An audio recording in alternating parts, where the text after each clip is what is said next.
Hi guys, welcome back again. All right, let me say something that might sting a little. If your relationships feel distant, if your sex life feels disconnected, if people keep pulling away and you don't fully understand why, there's a very high chance you're doing asterisk, this one thing asterisk that quietly kills connection.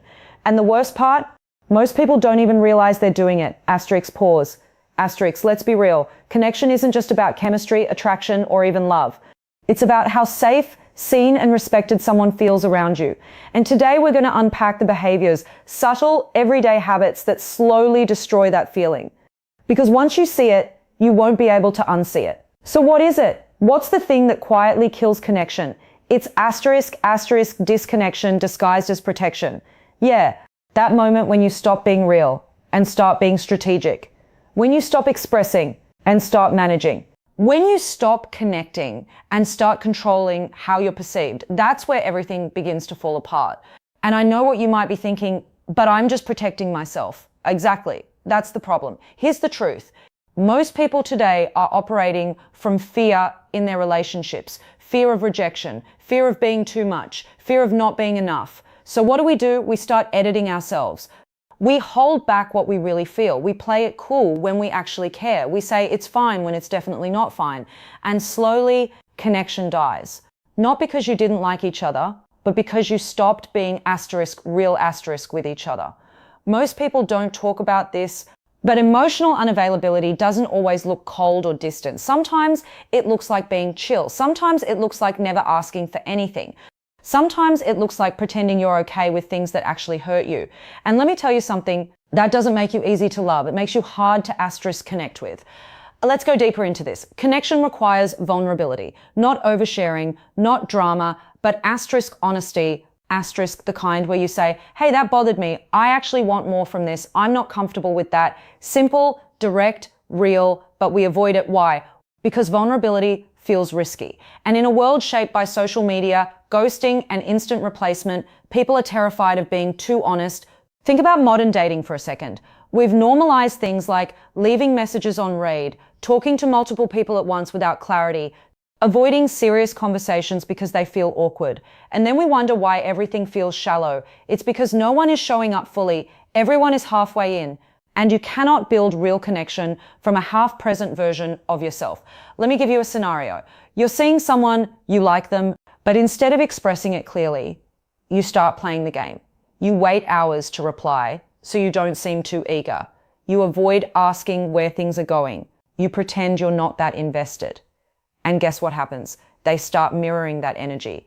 Now both of you are pretending not to care while secretly caring. And that is how connection dies.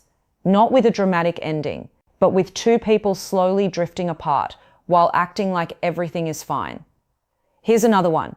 You're in a relationship, something bothers you, maybe it's how they talk to you sometimes, maybe it's inconsistency, maybe it's something sexual that doesn't feel right for you. But instead of addressing it, you suppress it. You tell yourself, it's not a big deal. Until one day, it becomes a very big deal. And by then, there's resentment, distance, emotional walls, and your partner is sitting there confused, thinking everything was okay. Here's the truth most people don't want to hear. Avoiding conflict doesn't create peace, it creates distance. Real connection requires friction sometimes. It requires uncomfortable conversations. It requires saying things that feel scary, because that's how trust is built. Now let's talk about something even deeper. Self-abandonment. This is one of the biggest connection killers, and it's subtle. It looks like saying yes when you mean no. Going along with things you're not comfortable with, ignoring your own needs to keep someone else happy. And in sexual relationships, this becomes even more important. Because when you're not honest about your boundaries, your comfort, your desires, you disconnect from yourself. And if you're disconnected from yourself, you asterisk cannot asterisk connect deeply with someone else. Let's be real for a second. How many people are having sex where they're physically present, but mentally somewhere else? Going through the motions, not expressing what they actually want, not feeling fully safe to speak up. That's not connection, that's performance. And performance might look good on the surface, but it feels empty underneath. Connection and intimacy is built on communication, not perfection. You don't need to know everything. You don't need to be amazing. You just need to be asterisk real. Asterisk saying things like, hey, I like this. I'm not really into that. Can we slow down? That made me feel really close to you. That's how intimacy deepens, not through guessing games, but through honesty. Now let's talk about digital behavior, because this is where a lot of people are unknowingly killing connection. You're with someone, but you're constantly on your phone, scrolling, checking notifications, half listening, and you think it's harmless. But here's what it communicates. You don't have my full attention. And attention is one of the most powerful forms of connection. When someone feels truly seen and heard, that creates emotional closeness. But when they feel like they're competing with your screen, that creates distance. Another big one, inconsistent communication. One day you're fully engaged, the next day you disappear. No explanation, no clarity, and then you come back like nothing happened. Let's be honest, that creates anxiety, not attraction. It makes people feel unstable in your presence. And stability is a key ingredient of trust. Without trust, connection cannot grow. Here's something people don't say enough. Clarity is attractive. Being direct is attractive. Saying, hey, I like you and I want to see where this goes, that's attractive. Not because it's perfect, but because it's real. Let's talk about boundaries, because this is where self-respect meets connection. A lot of people think boundaries push others away, but healthy boundaries actually invite the right people closer because they create safety. When you say, I'm not okay with being spoken to like that. I need consistency in communication. I'm not ready for that yet. You're not being difficult. You're being clear. And clarity creates trust. But here's the catch. If you don't respect your own boundaries, other people won't either. So if you say something bothers you, but you keep tolerating it anyway, you're teaching people how to treat you.